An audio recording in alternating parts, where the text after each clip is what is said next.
What they cannot make, Spartacus and his men scavenge from the dead bodies. The amazing thing about the Spartacus revolt is that the slaves who are trained as gladiators very quickly retool themselves as soldiers, which doesn't mean they fight in precisely the same way that the Roman army does, but Spartacus himself, some sources say, had been a soldier. Throughout 73 BC, the rebels continue south, gaining in numbers and leaving Roman soldiers in defeat.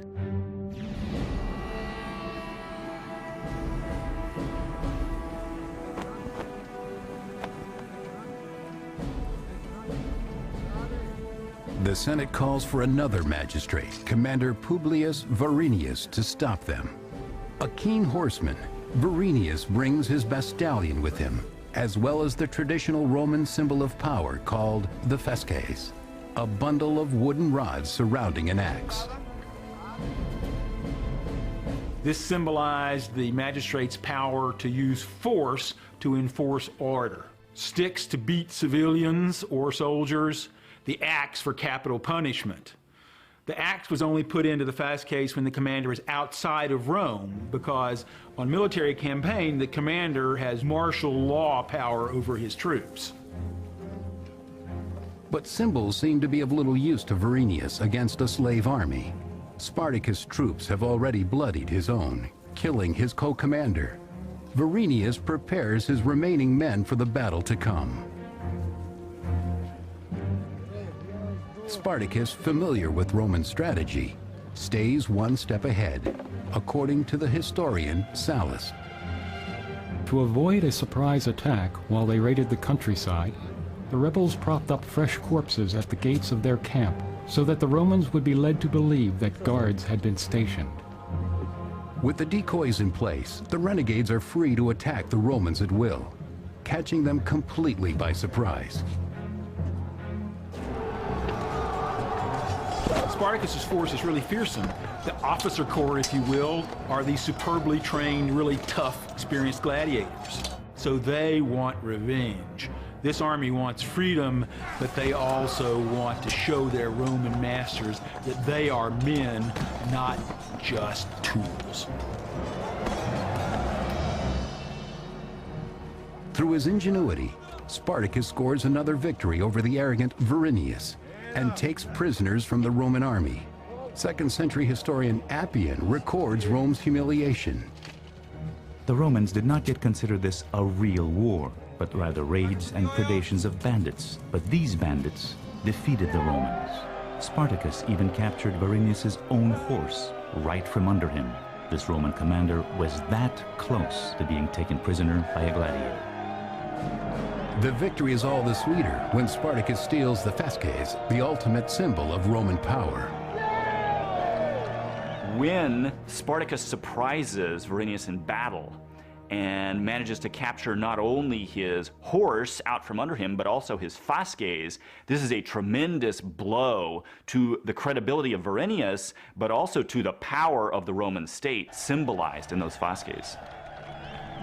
Spartacus becomes a figure of fame and fear, and now commands 70,000 rebels.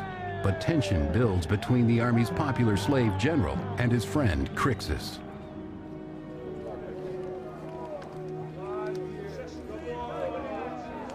So Spartacus was showing the Romans, I'm as good as a Roman. I, Spartacus, I fought in the Roman army. I have the same understanding of freedom. I have the same understanding of the value of life and death for every man, slave or free. But Crixus becomes consumed with his desire for revenge. He shows the captured Roman soldiers no mercy, writes 5th century historian Orosius. They staged gladiatorial games, using prisoners they had taken. Those who had once been the spectacle were now to be the spectators. The slaves grew more violent with their success. Crixus spurs them on, while Spartacus pleads for order. Their unity begins to falter.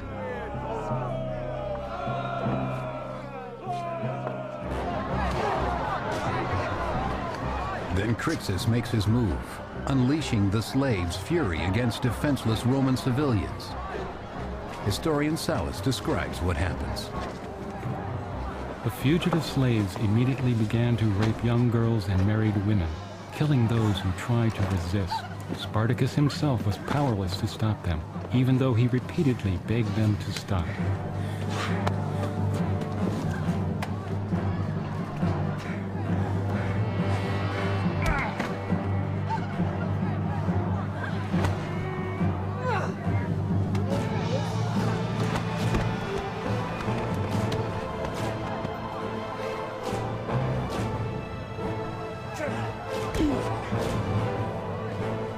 Until now, the slaves were unified against Rome.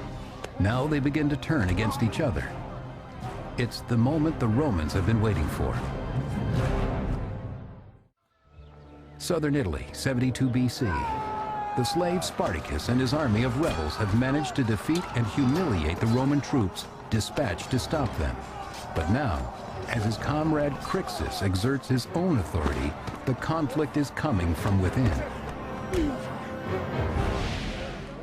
At the slaves' makeshift camp, Spartacus makes plans to head across the Alps. But Crixus has ideas of his own, writes the historian Sallust. Crixus and his people wanted to march directly against the enemy in order to force an armed confrontation. Spartacus, on the other hand, advised a different course. Crixus openly challenges his friend's ability to lead. One of the things that's interesting about Spartacus's revolt is that he really doesn't seem to have had a plan.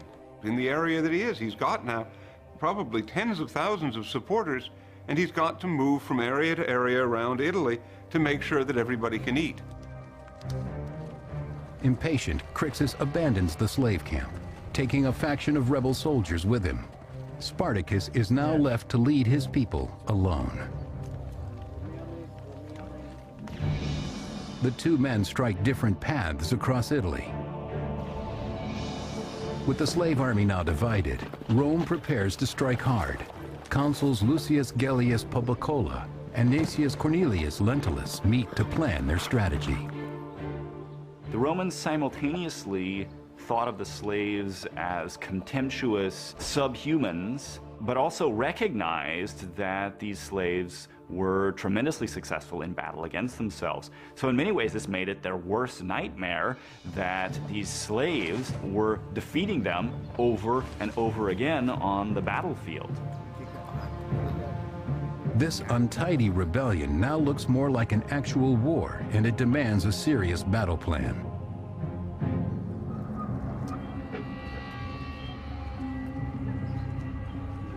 Every village Spartacus enters could hold a trap or an ambush, or sometimes, according to Sallust, a friend.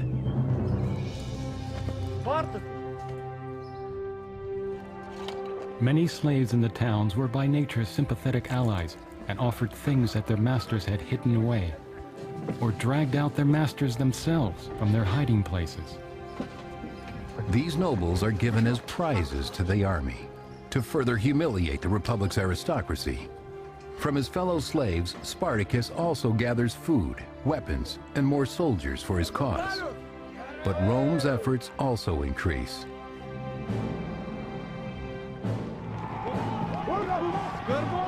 In the Garganus Mountains of Italy's east coast, Crixus and his faction are hunted down by Roman commander Gellius's troops.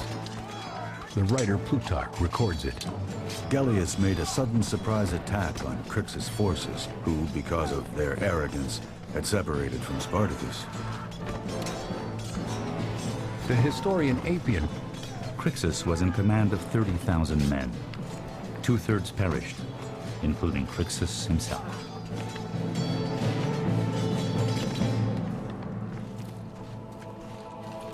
The Roman army scores its first major victory against the rebels, but the mastermind is still on the loose.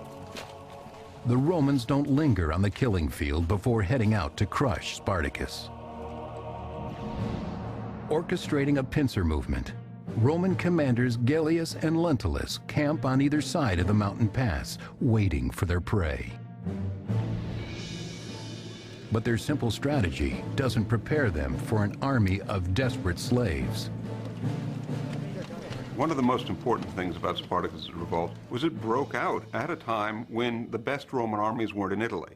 They were in Spain or they were off in Turkey. The troops who were sent out against Spartacus had all been recently raised.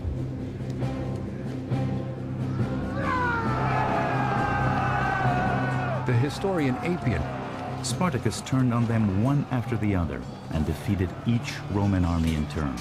The Romans were forced to flee from the field of battle in great confusion and uproar.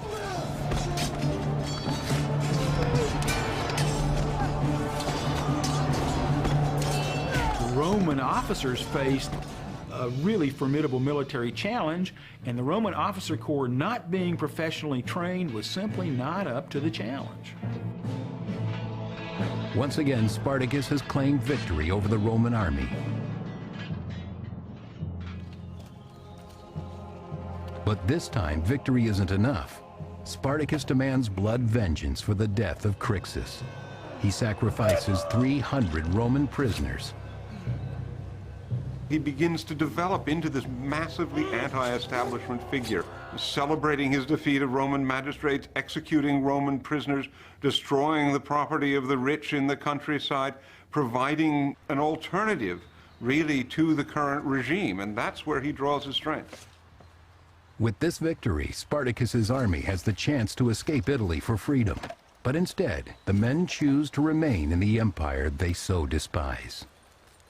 It's not entirely clear why Spartacus's forces turned back from the north of Italy. They had enjoyed success to the point that they were sort of drunk with it, and they wanted to go on. And rather than leave, go home, settle back down to whatever life it was that they had enjoyed before their captivity, they wanted to continue to fight. His forces make their way south to the city of Thurii, where they set up a base of operations. In the third year of the slave rebellion, Rome finds itself helpless. The Senate calls upon Marcus Licinius Crassus, a wealthy nobleman who loves glory almost as much as he loves money.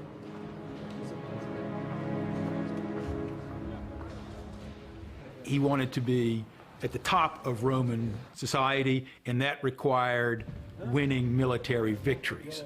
And so he was eager for the chance to defeat Spartacus, which he thought would be easy because slaves, after all, couldn't be seriously dangerous.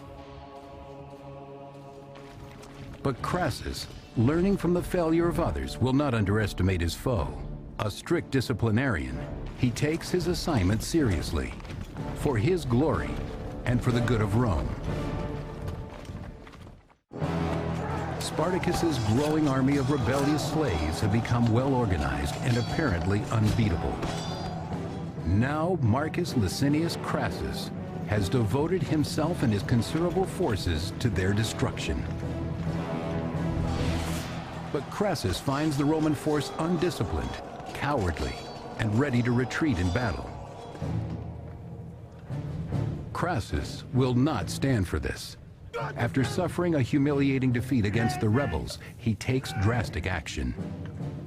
He will teach his troops the meaning of obedience through the penalty of decimation.